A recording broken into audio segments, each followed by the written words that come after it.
Алла Тағала Құранда бізге Шура сүресінде айтады, қашан басыңа бір қиыншылық келіп қалса, яғни бір бақыт кетіп қалса деген сөз ғой. Түсіндіңіз ба? Сол қиыншылық келіп қалса, фабима кәсәбәт айдикум дейді. Қараңыздар, айқындап беріп отыр. Өз қолдарыңмен істеген істеріңнің кесірінен келді дейді. Неге оны алып қойды Алла Тағала? Өйткені мен сенің ары қарай бұзылуыңды қаламаймын дейді. Жөндеу керек дейді сені. Мен сені бойсынуға қайтару үшін алып қойдым дейді оны. Түніңде тахаджуд пайда болсын деп, күніңде ораза пайда болсын деп, көп сөйлемейтін болып кішкене жылап, дұғаларың, зікірің көбейсін деп алып қойдым дейді оны. Жөндеп алайын деп, сосын қаласа береді. Өйткені Алла Тағала берген нәрсесін арттырам деп уәде берген. Егер шүкір етсең дейді. Сондықтан қайсысы біреуімізге сондай бір бақ беріп, сосын оны алып қойса, ол сізге деген адал махаббат үшін алып қойғанда оны. Өйткені ол жөндемесе сізді кім жөндейді енді?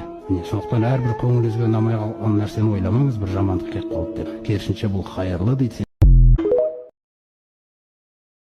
Алла Тағала Құранда бізге Шура сүресінде айтады, қашан басыңа бір қиыншылық келіп қалса, яғни бір бақыт кетіп қалса деген сөз ғой. Түсіндіңіз ба? Сол қиыншылық келіп қалса, фабима кәсәбәт айдикум дейді. Қараңыздар, айқындап беріп отыр. Өз қолдарыңмен істеген істеріңнің кесірінен келді дейді. Неге оны алып қойды Алла Тағала? Өйткені мен сенің ары қарай бұзылуыңды қаламаймын дейді. Жөндеу керек дейді сені. Мен сені бойсынуға қайтару үшін алып қойдым дейді оны. Түніңде тахаджуд пайда болсын деп, күніңде ораза пайда болсын деп, көп сөйлемейтін болып кішкене жылап, дұғаларың, зікірің көбейсін деп алып қойдым дейді оны. Жөндеп алайын деп, сосын қаласа береді. Өйткені Алла Тағала берген нәрсесін арттырам деп уәде берген. Егер шүкір етсең дейді. Сондықтан қайсысы біреуімізге сондай бір бақ беріп, сосын оны алып қойса, ол сізге деген адал махаббат үшін алып қойғанда оны. Өйткені ол жөндемесе сізді кім жөндейді енді?